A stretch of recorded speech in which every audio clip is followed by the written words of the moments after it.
L'Algérie a toujours diabolisé l'endettement extérieur. L'Algérie de Tebboune, notamment, a toujours diabolisé par la bouche même de Abdelmajid Tebboune le recours à l'endettement extérieur. Durant toutes ses sorties médiatiques, durant toutes ses interviews, il redit toujours la même chose. L'Algérie est souveraine, l'Algérie ne va pas s'agenouiller, l'Algérie ne va pas céder à l'endettement. Ce discours a été finalement contredit magistralement par l'annonce de la Banque islamique de développement et qui annonce qu'elle va donner des prêts, qu'elle va prêter à l'Algérie 3 milliards de dollars sur 3 ans. On ne comprend plus rien. D'un côté, les dirigeants algériens et le président de la République nous disent que l'endettement, non, jamais, plus jamais ça, jamais on fera ça, c'est haram. De l'autre côté, on va à la Banque islamique de développement et on prend et on demande 3 milliards de dollars pour financer des projets en Algérie. Il faut arrêter de mentir aux Algériens et aux Algériens. Ce que l'Algérie a fait avec la Banque islamique de développement, les Algériens et les Algériens sont choqués.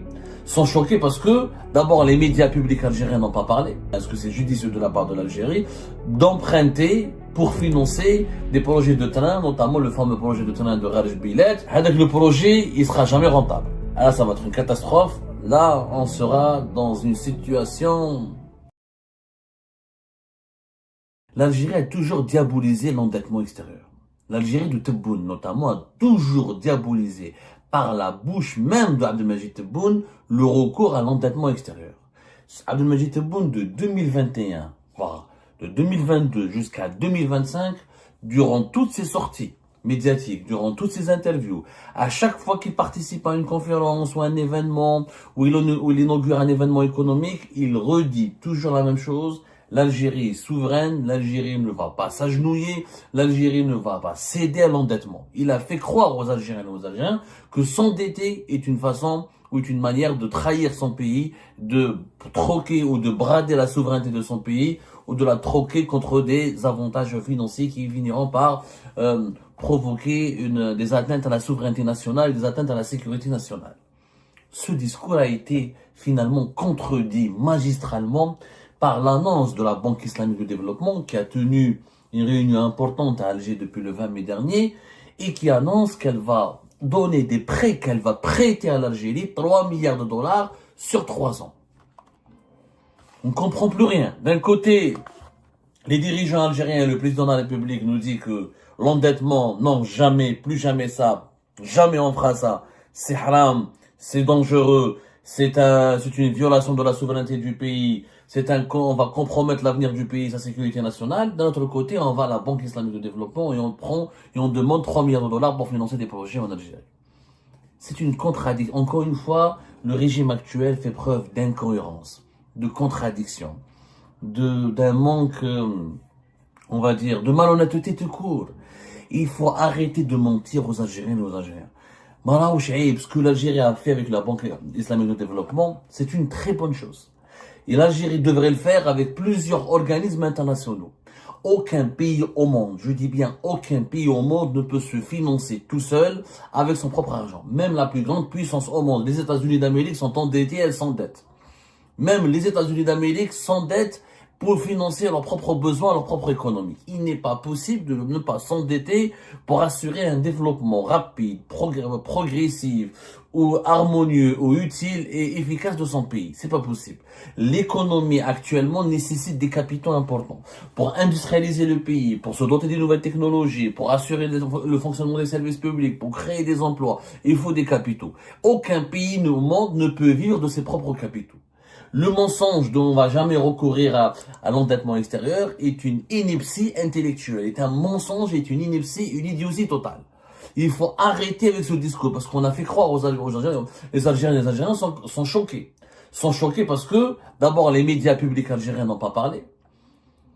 Ils n'ont pas parlé. Ils disent pas que la Banque islamique de développement va prêter à l'Algérie 3 milliards de dollars. Ils disent que la Banque islamique de développement va lancer des projets en Algérie. Comme si c'est elle qui va investir son argent. Alors une banque n'investit pas, une banque elle prête. Une banque elle prête de l'argent. Elle peut être partenaire avec toi mais elle te prête et tu dois rembourser. Aucune banque ne mise dans un projet d'investissement sans prêt. C'est pas vrai. Ça c'est les fonds d'investissement qui investissent. Mais les banques prêtent de l'argent.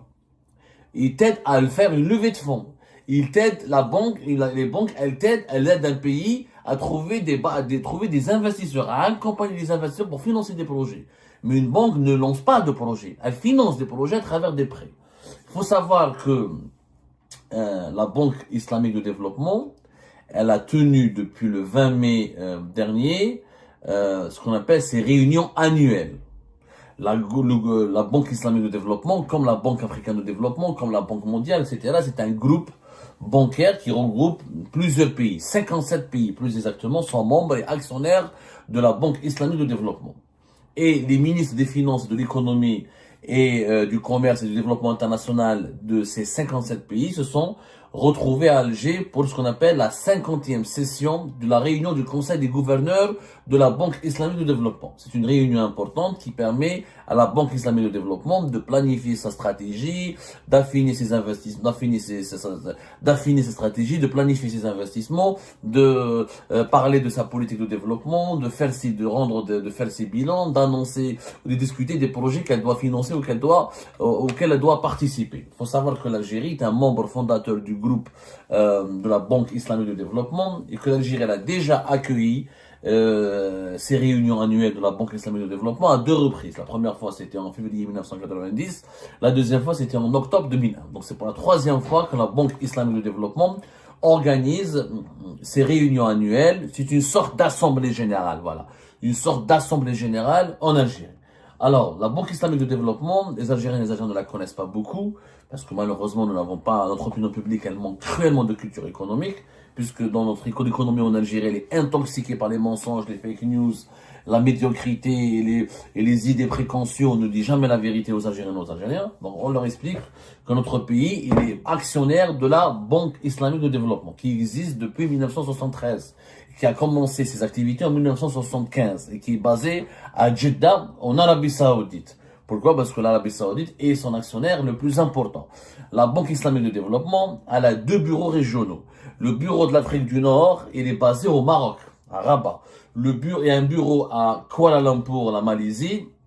Il y a un autre bureau, en 1997, il a été ouvert en Kazakhstan pour servir de lien avec les membres de la Banque islamique de développement qui sont les pays musulmans les anciennes républiques de l'Union soviétique, comme le Kazakhstan, le Kyrgyzstan, l'Ouzbékistan. Ça, c'est des pays du Caucase et qui sont à forte dominance musulmane. La Banque islamique de développement, comme le nom l'indique, elle regroupe pratiquement tous les pays musulmans ou les pays qui abritent une communauté musulmane importante. Ce sont des pays qui ont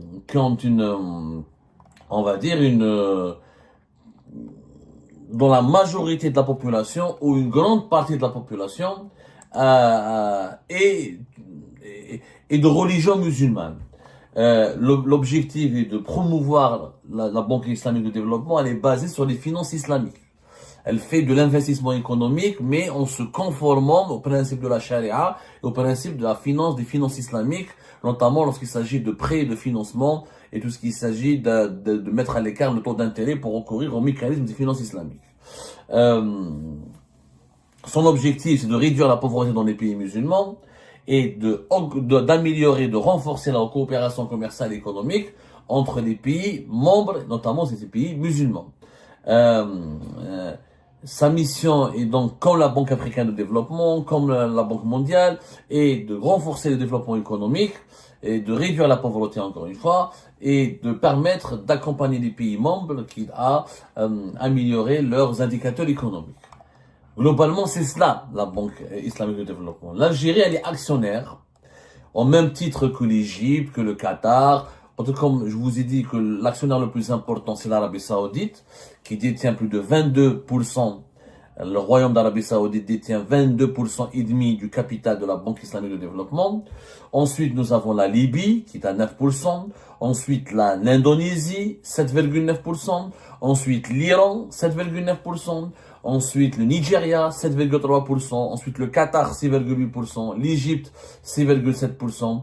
Les Émirats et le Koweït, 6%, la Turquie, 6%, le Pakistan, 2% et l'Algérie, 2,43%. Nous sommes actionnaires à hauteur de 2,4%. Fait partie. Ensuite, nous avons la Malaisie, le Maroc, il n'est à même pas 1%. Donc, nous sommes nous avons plus d'actions que le Maroc et la Tunisie, par exemple, mais beaucoup moins d'actions que l'Arabie Saoudite, les Émirats et le Koweït et le Qatar. Donc, la Banque islamique de développement a annoncé par le biais de son patron encore une fois, ce ne sont pas les médias publics. Les médias publics algériens, ni la PS, ni le gouvernement algérien, ni aucun média public même n'a annoncé ou n'a commenté cette décision. Pourquoi? Parce qu'officiellement, la doctrine officielle, telle qu'elle a été préconisée par Abdelmajid Tebboune, est de diaboliser l'endettement à l'étranger. Je vous rappelle que la dernière sortie médiatique de Tebboune concernant le recours à l'endettement extérieur, c'était fin avril 2025, lors de la visite de Tebboune dans la wilaya de Béchar, une visite de terrain. Voilà ce qu'il a dit Tebboune: nous agissons en fonction de nos besoins, sans avoir recours à l'endettement extérieur. Défendre les causes justes dans le monde, comme la cause palestinienne au Saharaoui. L'Algérie est enviée selon Tebboune. Il a dit qu'il nous est interdit d'hypothéquer la souveraineté nationale. Pour Tebboune, recourir à l'endettement, on va hypothéquer la souveraineté nationale, ce qui nous empêchera de défendre les causes justes comme la cause du Sahara occidental ou la cause palestinienne.